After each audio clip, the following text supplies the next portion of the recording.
Hola, soy Álvaro Flores de Losada, soy licenciado en Pedagogía y en este vídeo te voy a hablar de cuál debería ser la meta final de la educación, de cualquier sistema educativo. Vamos a hacer un repasillo de los puntos de vista quizá más importantes que hay en el mundo ahora con respecto a la educación, también de los que ha habido en el pasado para hacer un poco de visión global. Originalmente la educación reglada, como si dijéramos, surgió simple y únicamente para poder transmitir el conocimiento. Antiguamente, cuando no había libros, cuando aún no había imprenta, cuando había que hacer todo a mano con los manuscritos y tal, claro, la cosa era, joder, como esto se queme o no se pueda duplicar el papel que acabo de escribir, pues nos quedamos sin el conocimiento. Como escribo una fórmula y la fórmula se pierda, la hemos liado porque no había ni internet, ni televisión, ni nada.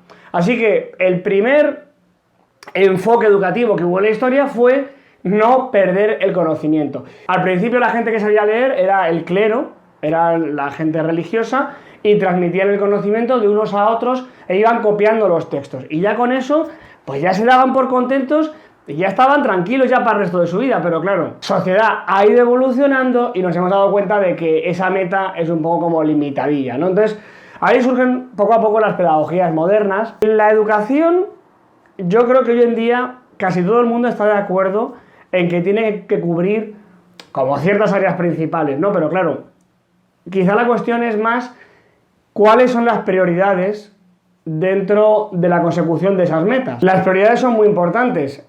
¿A qué le vamos a dar prioridad? ¿A que la persona pueda trabajar en el futuro? ¿Le vamos a dar prioridad a que económicamente el país progrese? ¿Le vamos a dar prioridad a que el individuo sea feliz? ¿A que esté sano emocionalmente? ¿A que sea una persona equilibrada, completa? Hay muchos factores a tener en cuenta y, como digo, quizá la pregunta clave no es qué debemos conseguir con la educación, sino en qué orden de prioridades debemos conseguirlo. Básicamente podríamos también diferenciar dos enfoques que ha habido a lo largo de toda la historia en el tema del sistema educativo, que es el individualista, que intenta conseguir que el individuo destaque, y el colectivista, que intenta conseguir que el grupo, el conjunto de la sociedad, el bien común, destaque como país a costa de la felicidad del individuo. Y el sistema individualista sería al revés, ¿no? O sea, el que el individuo destaque va un poco en contra del conjunto de la sociedad.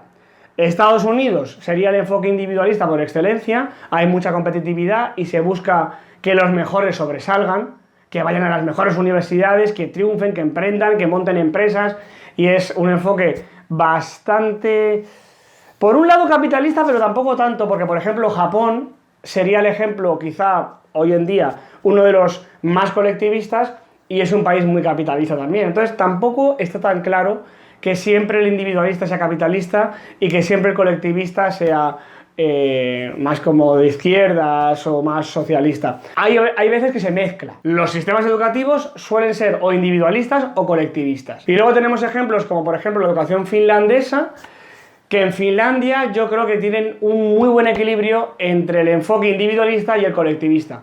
Se busca la felicidad del individuo, se busca formar al individuo, que se autorrealice, que cumpla un poco sus metas personales, pero siempre con una conciencia social muy grande.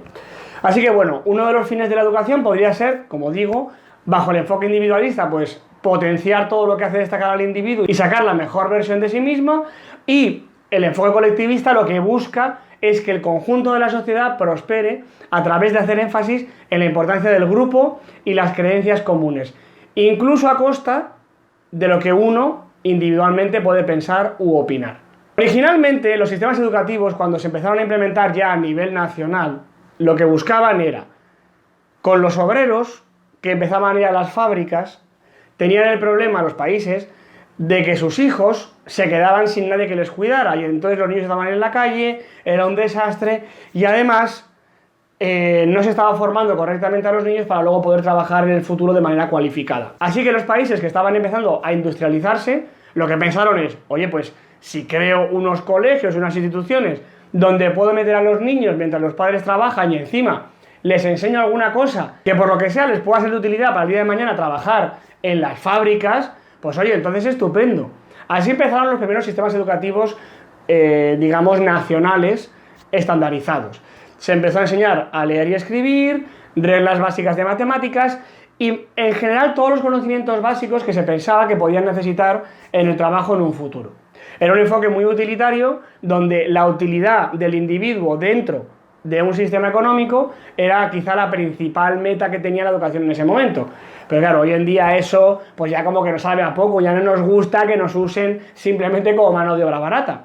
Así que la educación ha ido evolucionando y ante la aparición de esos sistemas tan estandarizados y tan utilitaristas surgen las corrientes pedagógicas modernas. Así surge Montessori, surge la escuela Waldorf, surgen las escuelas democráticas, la escuela nueva alemana, surgen un montón de teorías que intentan sacar al niño de ese sistema tan mecanizado para aprender a leer y escribir y tal, y luego trabajar, y empiezan a pensarse qué es lo que debe ser el individuo, la felicidad, el bienestar, el equilibrio, etc. Y por supuesto, otro truco que te puede venir genial para mejorar tu concentración es suscribirte al canal. Pero ¿cómo no te has suscrito todavía? Suscríbete al canal, hombre, que eso es súper importante. En los últimos años hay varios conceptos que también están apareciendo en los sistemas educativos, y por ejemplo, uno de ellos es el pensamiento crítico.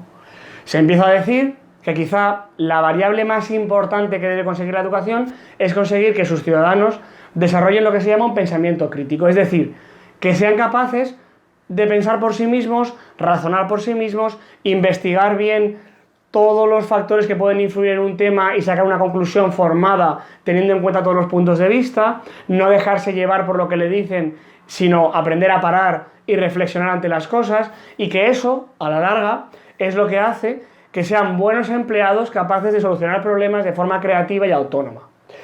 Es un punto de vista interesante y yo en muchas cosas estoy de acuerdo en que el pensamiento crítico es uno de los pilares fundamentales que debe desarrollar la educación, o un sistema educativo al menos. Esto también va muy relacionado con otro concepto que también se menciona mucho en las pedagogías modernas, y es la autonomía del individuo.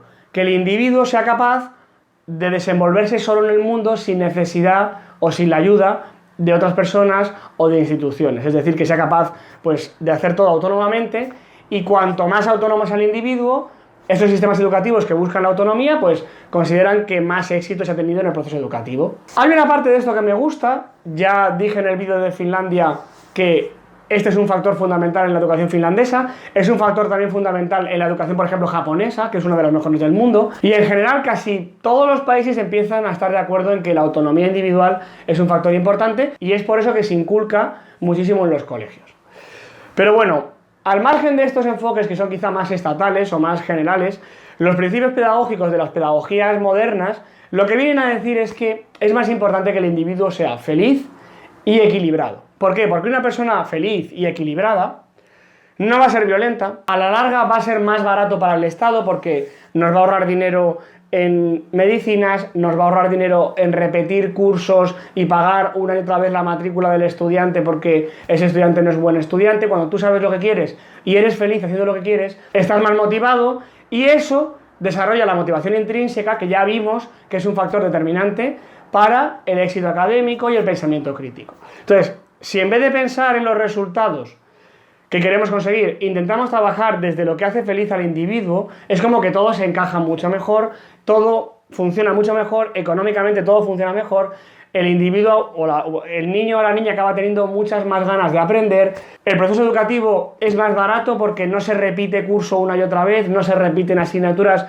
una y otra vez, porque la persona está muy motivada por aprender y aprende rápido, y además, si el individuo es feliz y realmente está trabajando en cosas que le gustan, va a investigar mucho por su cuenta, y con las nuevas tecnologías eso va a facilitar muchísimo el proceso educativo. Espero que te haya gustado este vídeo. Si tienes alguna duda, alguna sugerencia, algún comentario, alguna cosilla o tema que quieres que trate en los vídeos posteriores, déjamelo en el hilo de comentarios de este vídeo. No se te olvide, por lo que más quieras, por favor, suscribirte al canal y que la pedagogía te acompañe.